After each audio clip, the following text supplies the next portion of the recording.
My name is Basim Shaman. I'm from the Chaldean community. Dr. Ramzi Barnouti, OEM. Israel Kang. I am the president of the Khmer community of New South Wales. Nidal Amir, I'm from the Mandarin Women Union. Rolla Hishwell, and I'm a board member at the Western Sydney MRC. Dr. Vincent Erg, and I'm the chair of Africa Health Australia. Yvonne Santa Lucia, and I'm the chairperson for Core Community Services. Bashar Hanna, and I manage the Arts and Community Development Office in Fairfield, and I'm founder of the Australian Mesopotamian Cultural Association. Bulavinaka Emily Koroy. Bula Monique McVita. Bulavinaka Lizzie from the Fiji Diaspora Women's Alliance. Laith Alcino, I'm secretary of the Chaldean League of New South Wales. I would like to acknowledge The traditional owners of the land. I would like to pay my respect to their elders, past, present, and emerging. This was and always will be Aboriginal land. Aboriginal land. Aboriginal land. المواطنين الأصليين في أستراليا نحترمكم جميعا كباركم ومرشديكم ونؤمن أن هذه الأرض هي أرضكم كانت سابقا وستبقى حاليا وستبقى لاحقا أرض الأبوريجينالز. شكرا جزيلا.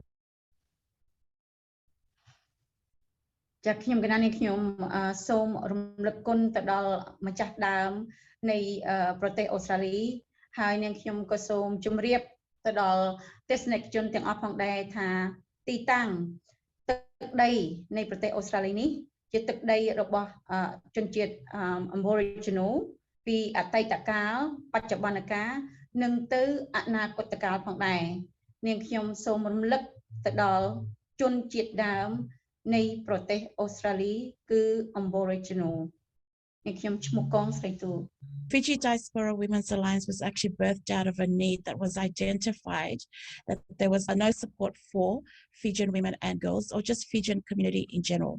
Our chairperson actually works with domestic violence, and she's able to use her expertise in helping the women in our community.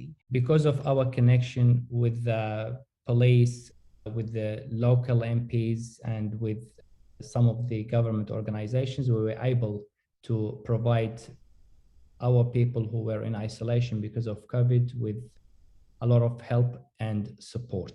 Joining other community leaders to fight COVID and raise the community concerns and issues to the government. And one of them was participating in the Pulse report that was organized by Western Sydney MRC. We managed to organize a festival back in March 2021, and that was really widely accepted by the community because it was the first event after the first lockdown due to COVID.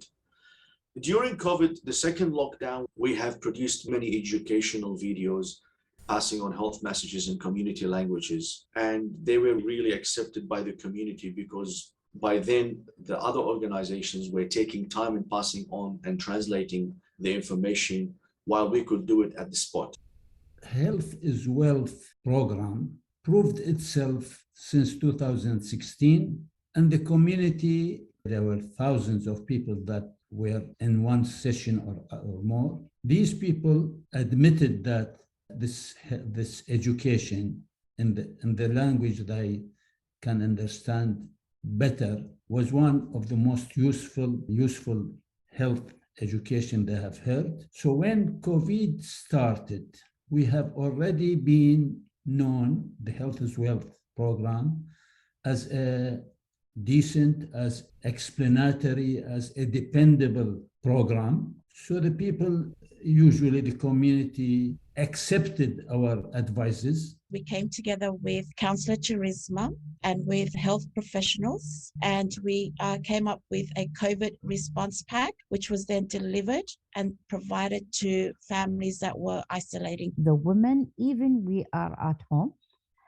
So we sharing the webinars from different parts of health and community organization is like Western Sydney MRC, CORE, the Al Muntada, with the Chaldean, and we organize many sessions for counseling and, psychologists. One of the biggest challenge for me as a community leader working in this particular community was trying to bring back hope, trying to motivate, and trying to encourage them that we will overcome this and there will be a light at the end of the tunnel. So I felt like during a crisis, if I don't go out and support members of my community, then when can I do it? I was becoming uncertain of how I engage with my community. And plus, for them, non-English speaking background and came here through refugee, majority of them don't even read and write. So in order to make them understand, it's very difficult for us. But through the support of different organizations, say for example, from health promotion, from MRC Liverpool, from Fairfield Council, from multicultural, and the different languages that we receive from multicultural and from health department, that would help us to meet the needs of the community through our pandemic.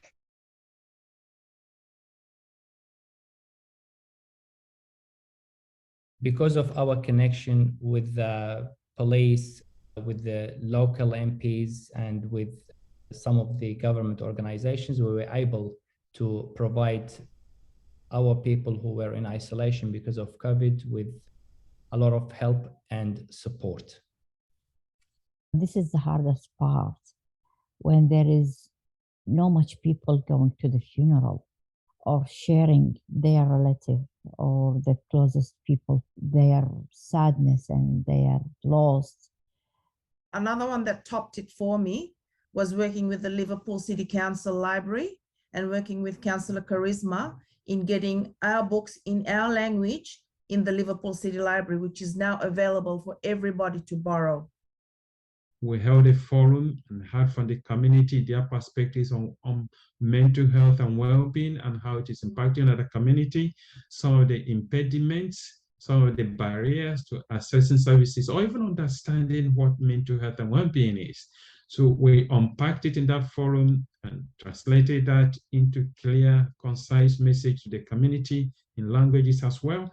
I was able to put a smile on a lot of faces by helping them, providing them with the right help. A smile on a face means a lot to me. It's actually priceless. When you can put a smile on someone's face, for me, it's worth a lot. I'm telling you, honestly, like the best reward that I will ever get in my life is to see a smile on a sad face. One of the happiest times I have when I see the community members smile and rejoice and they are happy. This makes my day. As one community leader to another, we appreciate the support and the encouragement that we have received from the other community leaders. My advice to the community leaders or the will-be community leaders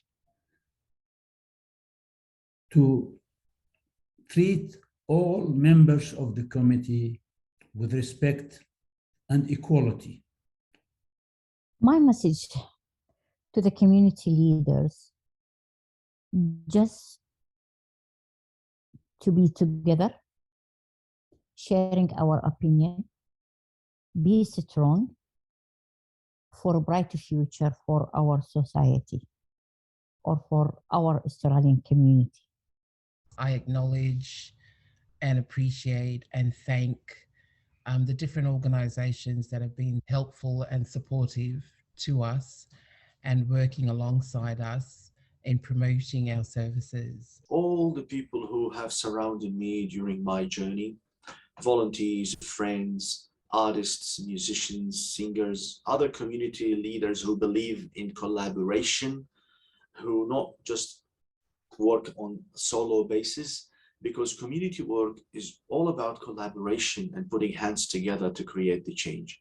The community-based organizations that are working in Western Sydney in particular, there are a good number of them, but And in particular, the Western Sydney MRC network, be it the Core Services International, the Settlement Services International, Multicultural New South Wales that has been there. When you call on them, if you tell them this is an issue, there you go. They try to work with you to find some solutions, particularly during the COVID period. They really, really showed leadership. Specifically, Councillor Charisma. We also have MP Anne Stanley. I'd also like to acknowledge Nadia from the Western Sydney MRC. She has been so supportive of us. She has, guided me, she has advised me, and she has encouraged me along the way and really believe in our vision.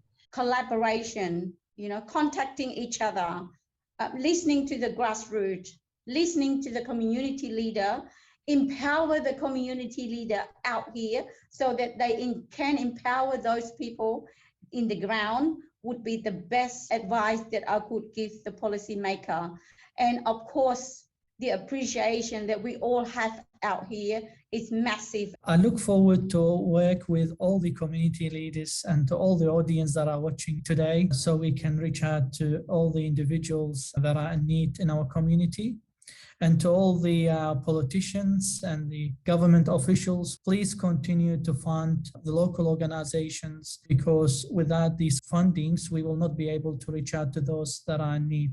On behalf of Western Sydney MRC, I would like to deeply thank all the community leaders for their incredibly hard work and dedication over the last 12 months. Community leaders who have put their heart and soul in supporting their community and advocated for their communities and have come through this even stronger. Thank you. We are truly thankful for all the community participation. We knock on your doors time and time again, asking for advice, asking for help, because we can't do it without every one of you. And we thank you for your commitment, your participation, and looking forward to continue working in the future.